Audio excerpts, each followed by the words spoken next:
Feel হায়াতিদ দুনিয়া ওয়া feel আখিরাহ। যারা আমার বন্ধু, অলির বহু বচন আউলিয়া, জোরে বলেন অলির। যারা আমার বন্ধুগণ, লা খাউফুন আলাইহিম ওয়ালা হুম ইয়াহজানুন, কোনো ভয় নাই, কোনো চিন্তা নাই। লাহুমুল বুশরা ফিল হায়াতিদ দুনিয়া ওয়া ফিল আখিরাহ। সুসংবাদ দুনিয়ার মধ্যেও, সুসংবাদ কবরের মধ্যেও, সুসংবাদ কিয়ামতের ময়দানেও, সুসংবাদ মিজানের মধ্যে, সুসংবাদ পুলসিরাতের মধ্যে। কোনো জায়গায় টেনশন নেই। লাহুমুল বুশরা ফিল হায়াতিদ দুনিয়া ওয়া ফিল আখিরাহ। আমাদের জন্য, আল্লাহর ওলিদের জন্য। আল্লাহর ওলি কারা? যাদের মধ্যে দুইটা গুণ আছে। কয়টা গুণ? ঈমান ও তাকওয়া। জোরে বলে, এরা আল্লাহর ওলি। এরা কি? আল্লাহু ওয়ালিউল্লাযিনা আমানু। আল্লাহ পাক বলে যারা মুমিন আমি তাদের বন্ধু। যারা ওলি তারা, যার আল্লাহ পাক ওলিদেরকে বন্ধু হিসেবে স্বীকৃতি দিয়েছেন। আল্লাহ পাক অন্য আয়াতে আল্লাহু ওয়ালিউল্লাযিনা কি? আল্লাহ পাক আল্লাহু ওয়ালিউল্লাযিনা আমানু। যারা মুমিন আল্লাহ পাক রব্বুল আলামিন তাদের ডাইরেক্ট বন্ধু ঘোষণা করছেন। আর আল্লাহ যাদের বন্ধু তাদের জন্য আর কোনো টেনশন আছে? মাল্লাহুল মাওলা ফালাহুল কুল। যার জন্য মাওলা হয়ে যায় তার জন্য, জোরে বলেন, সব কিছু হয়ে যায়। যদি তাকওয়া অর্জন করতে পারো, লা ফাতাহনা আলাইহিম বারাকাতিম মিনাস সামাই ওয়াল আরদ ওয়ালাউ আন্না আহলাল কুরআ আমানু ওয়াত্তাকাউ লা ফাতাহনা আলাইহিম বারাকাতিম মিনাস সামাই ওয়াল আরদ। যদি তাকওয়া অর্জন করতে পারো, আল্লাহ পাক রব্বুল আলামিন আসমান এবং জমিনের সমস্ত বরকতের দরজা খুলিয়া দিবে। এই দুনিয়ার মধ্যে যত কিছুর জ্ঞানজাম সব তাকওয়া অর্জন না করার কারণে। ওয়ালাউ আন্না আহলাল কুরআ আমানু ওয়াত্তাকাউ, যদি ওই বস্তির লোকগুলি, গ্রামের লোকগুলি, এলাকার লোকগুলি, ওই ইউনিয়নের লোকগুলি, ওই থানার লোকগুলি, ওই জেলার লোকগুলি, ওই থানার লোকগুলি, জেলার লোকগুলি, বিভাগের লোকগুলি, ওই দেশের লোকগুলি, ওই দুনিয়ার লোকগুলি যদি কি অর্জন করতো? তাকওয়া অর্জন করতো। লা ফাতাহনা আলাইহিম বারাকাতিম মিনাস সামাই ওয়াল আরদ। আমি তাদের জন্য আসমান এবং জমিনের বরকতের সমস্ত দরজা খুলিয়া দিতাম। এই যে আফগান নিয়া গোটা দুনিয়ার মানুষ পেরেশান। কি পেরেশান? অবরোধ, যুদ্ধ বিগ্রহ এলাকা, খাদ্যের অভাবে সবাই মারা যাবে। আমরা দেখছি সবাই বলছে খাদ্যের অভাবে সবাই, একজনও বাঁচবে না। কিন্তু দেখি একজনও মরে না। রেজেকের মালিককে জোরে খান। গোটা দুনিয়ার মধ্যে ধনী রাষ্ট্র কোনটা? আমেরিকা। কিন্তু এখন রাস্তায় নামছে অর্থনৈতিক অভাব। লা ফাতাহনা আলাইহিম বারাকাতিম মিনাস সামাই ওয়াল আরদ। বিশ্বাস হয় না। গোটা দুনিয়ার শিক্ষিত অর্থনীতিবিদরা কোনো কাজ করার আগে বাজেট করে। কি করে? এই কাজ করার জন্য এত টাকা বাজেট। কিন্তু বলেন তো বাংলাদেশে মসজিদের সংখ্যা কম না বেশি? মসজিদ করার আগে কোনো বাজেট ছিল? কোনো বাজেট নাই, টাকাও নাই। হ্যাঁ, হইল কিভাবে? বাংলাদেশে মাদ্রাসা বেশি না কম? কোনো বাজেট নাই, চলে কিভাবে? বেঈমানরা বারবার বলে যাকাত বন্ধ করে দাও, চামড়া বন্ধ করে দাও, এইটা বন্ধ করে দাও, মাদ্রাসা সব বন্ধ হয়ে যাবে। রিজকের মালিককে। ওয়া মা মিন দাব্বাতিন ফিল আরদি ইল্লা আলাল্লাহি রিজকুহা। তোমরা 13 করতে পারবে না মাদ্রাসার রিজক কোথা থেকে আসে? 13 করতে পারবে না। ওয়া মান ইয়াত্তাকিল্লাহা ইয়াজআল লাহু মাখরাজা ওয়া ইয়ারযুকু মিন হাইসু লা ইয়াহতাসিব। মুসা আলাইহিস সালাতু চিন্তা করলেন আল্লাহ সবাইকে রিজিক দেয় কিভাবে? টেনশন আসছে মাথার মধ্যে কি আসছে? দেখে সামনে একটা পাথর। আল্লাহ পাক বলেন, হ্যাঁ মুসা তোর হাতে গেল লাঠি, বলে পাথরের মধ্যে বাড়ি মার। বাড়ি মারছে, পাথর ভাঙছে 2 টুকরা। দেখে সে পাথরের মধ্যে একটা পোকা, সবুজ একটা ঘাস মুখের মধ্যে। রিজকের মালিককে, খাওয়ায় কে? বুখারীর মধ্যে রাওয়ায়াত দেখেন নাই, হযরত খুবাইব রাদিয়াল্লাহু তাআলা আনহুকে যখন বেঁধে রাখা হয়েছে জেলখানায়, খুবাইব রাদিয়াল্লাহু তাআলা তখন আঙ্গুর খায়, অথচ আরবের মধ্যে কোনো মৌসুমি আঙ্গুর ছিল না। এই আঙ্গুর খাওয়াইছে কে? আমার মাওলা। খাওয়ার মালিক কে? আমার মাওলা।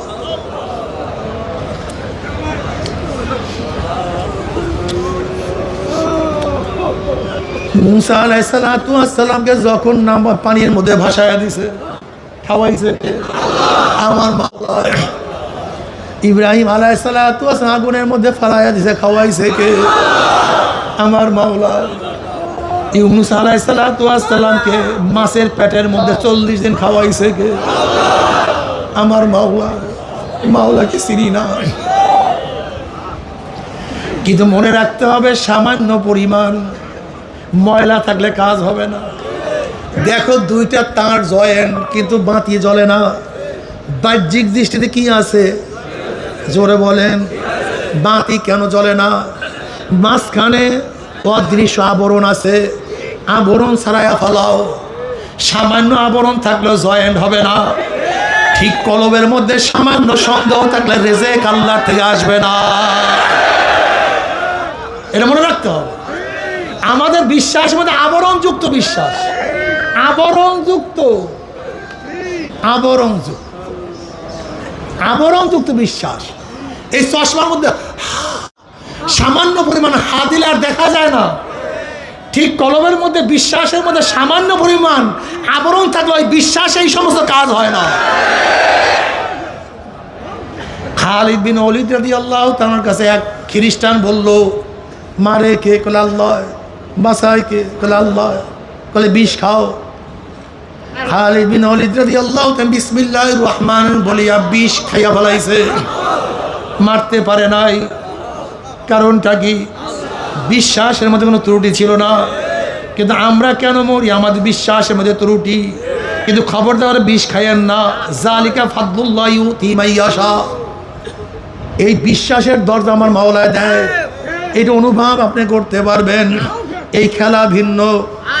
এ আমার মুসলমান বাবারা, মোমেন বাবারা, যারা আমার আল্লাহকে বিশ্বাস করো যে এর পরও এক জিন্দেগি আছে, এর পরও এক ঘটনা ঘটবে, এর পরেও এক ঘটনা ঘটবে। আমি তাদের কাছে বয়ান করি, ওয়াল তানজুর নাফসুম মা কদ্দামাত লিগাদিন ওয়াত্তাকুল্লাহ। সেই কবরের জন্য কি প্রেরণ করছো? সেই কিয়ামতের ময়দানের জন্য কি পাঠাইছো? এ চরমনায় মুজাহিদরা, মুসলমান হতাশ হয় না। মুসলমানের হতাশা বলতে কিছু নাই। আমরা কখনো হতাশ হই না। চরমনায় একটা দাওয়াতি কাফেলা, দাওয়াত দিতে থাকো। নিজে ভালো হও, আর একজনকে ভালো করো। নিজে নামাজ পড়ো, আর একজনকে নামাজ পড়াও। নিজের চোখে পানি আনো, আর এক ভাইকেও দাওয়াত দিয়ে চোখে পানি যেখানে আছে সেখানে নিয়ে যাও। কু আনফুসাকুম ওয়া আহলিকুম নারা। নিজে বাঁচো, ভাইকে বাঁচাও, বাবাকে বাঁচাও, বন্ধুকে বাঁচাও। তুমি কি দেখো না আবু তলেব, খাজা আবু তলেব ইমান নিয়ে যাইতে পারে নাই, কিন্তু আমার নবীর মধ্যে কত ব্যথা। বারবার তার জন্য ইস্তেগফার করতেছিলেন। আল্লাহ নিষেধ করছে, লাভ হবে না, কিন্তু মনের মধ্যে ব্যথা। ঠিক এক মুসলমান ভাই অন্য ভাইদের জন্য সব সময় মনের মধ্যে ব্যথা রাখো। আমার ভাই নামাজ পড়ে না কেন? আমার ভাই রোজা রাখে না কেন? আমার ভাই জিকির করে না কেন? আমার ভাই দিনের পথে থাকে না কেন?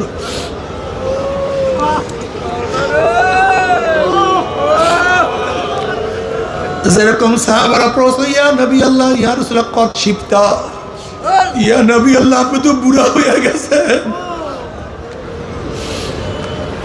আপনার দাড়ি চুল তো সব পাকিয়া সাদা হয়ে গেছে, কেন আপনি অল্প বয়সে বুড়া হয়ে গেলেন? কেন অল্প বয়সে আপনার দাড়ি চুল পাকিয়ে গেছে? নবী আলাইহিস সালাতু ওয়াস সালাম বললেন, সূরা ওয়াকিয়া, সূরা আম্মা ইয়াতসালুন, সূরা কিয়ামা, এরকম যে সূরাগুলির মধ্যে কিয়ামতের বয়ান, জাহান্নামের বয়ান, আযাব গজবের বয়ান। ইয়া আইয়ুহান নাসু তাকু রাব্বাকুম ইন্না যালজালাতাস সাআতি শাইউন আযীম ইয়াওমা তারাউনাহা তাযহালু কুল্লু মুরদিআতিন আম্মা আরদাত ওয়া তাদাউ কুল্লু যাতি হামলিন হামলাহা ওয়া তারান নাসা সুকারা ওয়া মা হুম বিসুকারা ওয়ালাকিন্না আযাবাল্লাহি শাদীদ। হে গোটা দুনিয়ার মানুষ, আল্লাহকে ভয় করো। কিয়ামতের প্রকম্পন খুবই মারাত্মক, খুবই মারাত্মক। সেই কিয়ামতের ময়দানের যখন অবস্থা শুরু হয়ে যাবে, কম্পন শুরু হয়ে যাবে, তখন দুগ্ধপায়ী মা তার বাচ্চার দুগ্ধ পান করা ভুলিয়া যাবে, বাচ্চার কথা মনে থাকবে না। গর্ভবতী মহিলা তারা গর্ভ খালাস করিয়া দিবে। মানুষগুলি মাতাল অবস্থায় ঘুরতে থাকবে, আসলে তারা মাতাল না,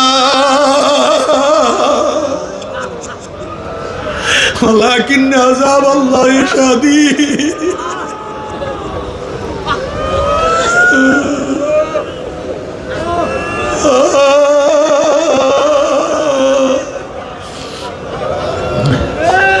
ওয়াইজাল উহুশু শিরাত, ওয়াইজাল উহুশু শিরাত, যখন সিংহার মধ্যে ফুঁক দেওয়া হবে, বন্য জানোয়ারগুলি মানুষের ভিড়ের মধ্যে চলে আসবে। বাঘ মানুষের মধ্যে চলে আসবে, কিন্তু বাঘের হুঁশ নেই। আমার সামনে মানুষ, আমার মানুষের হুঁশ থাকবে না, আমার সামনে বাঘ।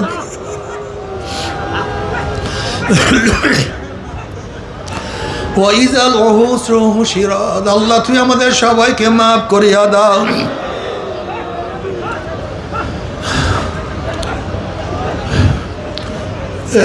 আমার বাবারা,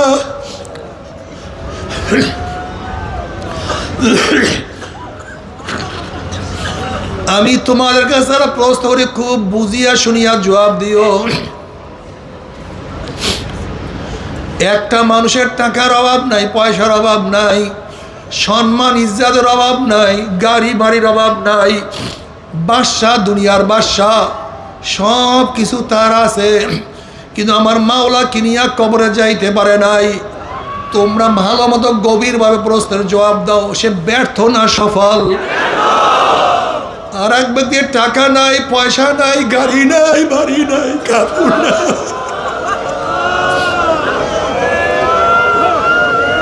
কেউ তাকে চিনি না, কেউ তাকে জায়গা দেয় না, কেউ তাকে মজলিসে ডাকে না, ভালো জায়গায় কেউ তাকে বসতেও দেয় না, কিন্তু মাওলা কিনিয়া কবরে গেছে। আমি তোমাদের কাছে প্রশ্ন করি, এই ব্যক্তি সফল না ব্যর্থ? আসলে মাওলা কিনিয়া কবরে গেলে আমরা সফল, কামিয়াব। আর যদি মাওলাকে না নিয়ে কবরে যাই, তোমার সে আমার সে বড় ব্যর্থ আর কেউ হইতে পারে না। আল্লাহ, আল্লাহ তুই আমাদের সবাইকে মাফ করিয়া দাও। বাবারে, মাওলার চিন্তায় চিন্তায় নবীগণ কত কান্নাকাটি করছে। নবী আলাইহিস সালাতু ওয়াস সালাম নামাজের মধ্যে এত কান্নাকাটি করতেন, মনে হয় যেন পাতিলের মধ্যে পানি দিয়া উপরে আবৃত করিয়া নিচে আগুন জ্বালাইয়া দিয়ে যেরকম গুম গুম আওয়াজ করে, নবী আলাইহিস সালাতু ওয়াস সালাম নামাজের মধ্যে এমন ভাবে কাঁদতেন, মনে হয় যেন কলব থেকে কান্নার গুম গুম আওয়াজ বের হয়ে থাকতো। আল্লাহ তুমি আমাদের সবাইকে মাফ করিয়া দাও। নবী আলাইহিস সালাতু ওয়াস সালাম যখন বয়ান করতেন, জরাফাত মিনহাল কুলুবু, জরাফাত মিনহাল আইউনু, সাহাবাদের চেহারার থেকে, চোখের থেকে পানির ঝর্ণা বের হইত। ওয়াজিলাত মিনহাল কুলুবু, এবং তাদের কলবের মধ্যে ঝালঝালা পয়দা হয়ে যাইত। অথচ আজকে আমাদের বয়ানের মধ্যে চোখেও পানি নাই, কলবের মধ্যে কোনো অস্থিরতাও নাই। মাওলার ভয় তোমার মধ্যে, আমার মধ্যে নাই। অথচ নবী ইব্রাহিম আলাইহিস সালাতু ওয়াস সালাম মাঝে মাঝে মাওলার ভয়ে বেহুশ হয়ে পড়িয়া যাইতেন। উমর ইবনে খাত্তাব রাদিয়াল্লাহু কাঁদতে কাঁদতে গালে দুইটা কালো দাগ পরাইয়া ফেলাইছে।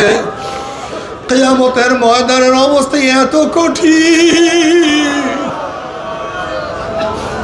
ইয়া আইয়ুহান নাসু রাব্বাকুম ইয়া আইয়ুহান নাসু তাকু রাব্বাকুম ইয়াখশাউ ইয়াওমান লা ইয়াজি ওয়ালিদুন আন ওয়ালাদিহি ওয়ালা মাউলুদুন হুয়া জাযি আন ওয়ালিদিহি শাইআ ইন্না ওয়াদাল্লাহি হাক্কুন ফালা তাগুররান্নাকুম হায়াতুদ দুনিয়া ওয়ালা ইয়াগুররান্নাকুম বিল্লাহিল গুরুর।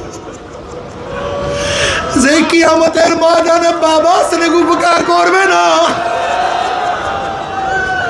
ছেলে বাবাকে উপকার করবে না। আল্লাহ পাকের ওয়াদা সত্য। আল্লাহ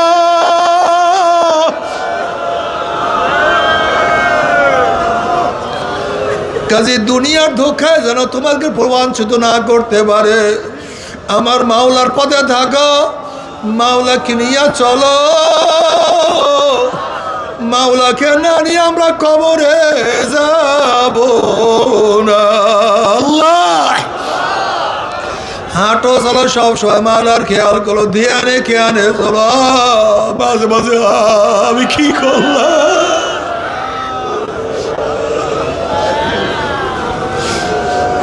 وبالأسحار هم يستغفرون وبالأسحار هم يستغفرون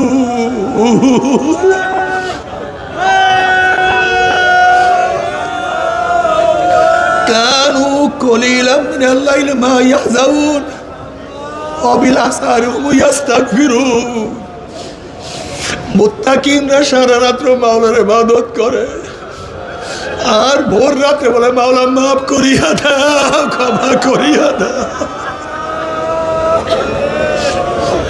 তুমি ক্ষমা না করলে উপায় নাই। আল্লাহ অবিলাসারে হুম ইস্তাগফিরুন। দেখো জনাব মুহাম্মদ রাসূলুল্লাহ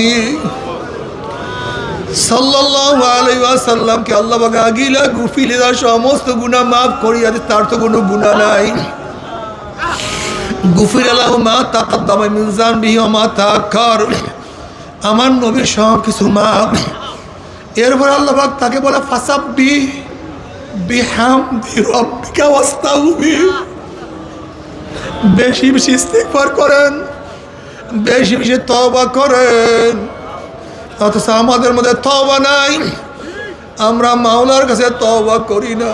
সব সময় মাওলার কাছে তওবা করো আর মাওলাকে ডাকো, মাওলা রে মাওলা রে।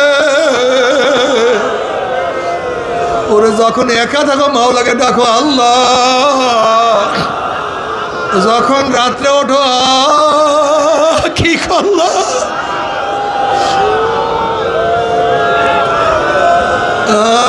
এত গুনাহ করলাম, তুমি কি মাফ করবা না? তুমি কি ক্ষমা করবা না? এইভাবে মাওলার কাছে তওবা করো, মাওলার কাছে মাফ চাও, জাহান্নামের আযাব থেকে মাফ চাও। জাহান্নাম খুবই কঠিন,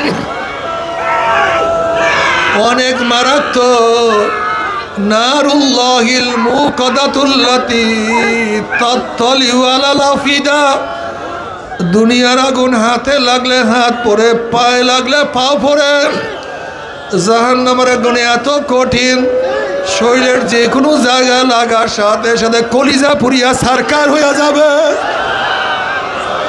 আল্লাহ আমাদের সবাইকে ক্ষমা করিয়া দাও, সবাইকে মাফ করিয়া দাও, একজনকে মাহরুম করিও না।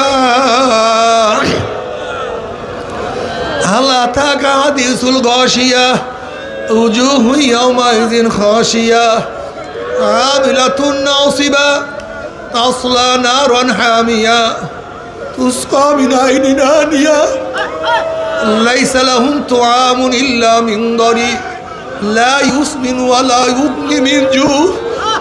যখন জাহান্নামীরা পানি পানি করে চিল্লাইবেন, চলন্ত আগুনের নহরের মধ্যে ডাইরেক্ট আগুন খাওয়াইয়া দেওয়া হবে।